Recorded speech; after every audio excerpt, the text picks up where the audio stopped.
Dans des fonctionnaires noirs et des organismes qui les appuient dénoncent la discrimination au sein de la fonction publique au fédéral. Aujourd'hui, ils ont reçu le soutien de la section francophone d'Amnesty International dans cette action collective de 2,6 milliards de dollars contre le gouvernement fédéral. Étienne Fortin-Gauthier nous explique ce qu'il y en est.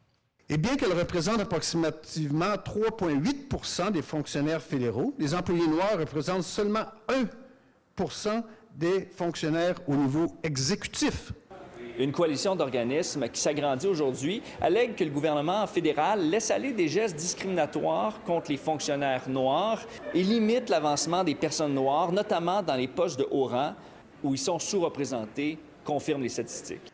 Les membres de ce groupe ont vécu et continuent de vivre le racisme et la discrimination systémique. Par exemple, du racisme déguisé et manifeste sous forme d'injures grossières et d'insultes raciales, des processus d'embauche et de promotion discriminatoires. Je vois votre épinglette de la GRC. Vous avez été, vous, fonctionnaire. Qu'est-ce que vous avez constaté en matière de discrimination? Moi, une des premières choses qu'on m'a dit lorsque je rentrais à la GRC, dans le coin, puis j'ai été affecté à Toronto, c'est que tu vas avoir des promotions facilement, tu vas monter parce que tu es noir et francophone.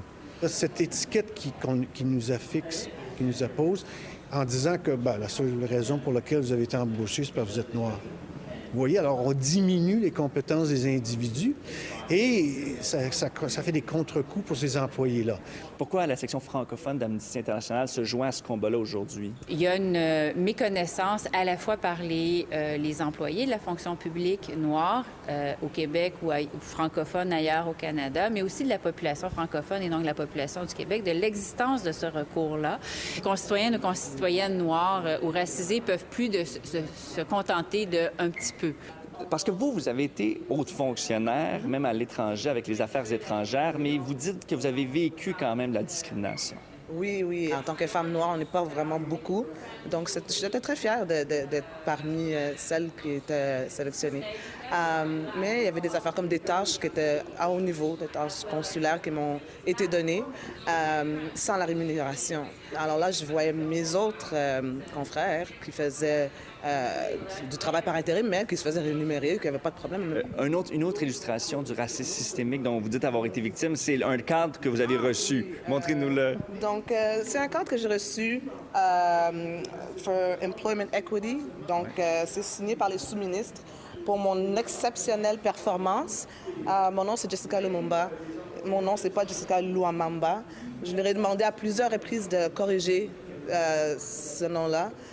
J'ai été ignorée, ça n'a jamais été fait. Petites affaires comme ça qui montrent que they don't care. On va savoir au printemps si le recours collectif peut aller de l'avant. Le fédéral, lui, réplique que c'est un simple enjeu de relations de travail puis que les lois actuelles pourraient répondre à toutes leurs préoccupations. En parallèle, le même groupe a fait une plainte au Conseil des droits de l'homme des Nations unies.